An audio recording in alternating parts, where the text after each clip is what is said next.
السلام عليكم. في هذا الفيديو غنشارك معكم الطريقه باش كنصاوب القشور ديال الكروفيت هكا ناشف اللي كنقدروا ندخلوهم بزاف ديال الحوايج، سواء كان المالح اولا كان دي سوب، شوربات، بزاف ديال الحاجات تقدروا تدخلوهم فيهم كيعطيو واحد البنه زوينه. اجي نشوفوا الطريقه ديال التحضير. اول حاجه عندي هنا تقريبا واحد نصف كيلو ديال القشور ديال الكروفيت. من بعد ما جيت جبت الكروفيت نقيتهم مزيان وغسلتهم تقريبا واحد 3 ولا 4 المرات حتى كيبان لكم داك الماء ديالو تنقى مزيان. كنوليو نصفيهم نخليهم يتسخطروا.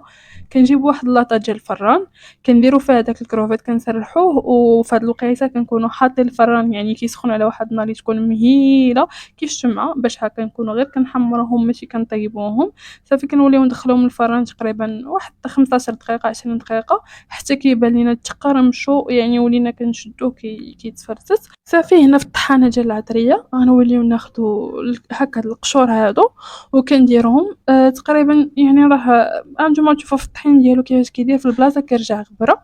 صافي كنبداو كنطحنوا فيهم، وفي الجهه الاخرى كنكونوا موجدين واحد الصفايه اللي غادي نغربلوهم فيها باش ما يكونوش داك الطريفات الكبار اولا داك القشور الكبار هكا، باش ما يجيوناش في الطياب هكا. صافي كنوليو ناخذوا كما قلت لكم صفايه اولا شي حاجه اللي نغربلوهم فيها، كنغربلو باش يخرجوا لنا نفس القياس. وهداك الشيء اللي غادي يبقى لينا غادي نوليو نخليوه حتى نوليو نرجعوه نطحنوه مره اخرى.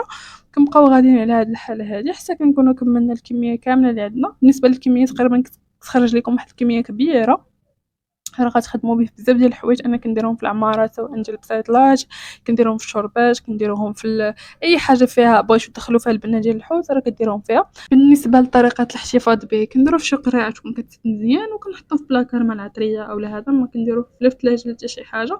كيبقى معنا واحد المده اللي تقريبا على عام. شوفوا معايا هنايا عن قرب كي كيجي. كيجي صراحه الله غزال. نتمنى انكم تجربوه يعجبكم، وتهلا في ريوسكم. تلاقاو في فيديو جاي ان شاء الله.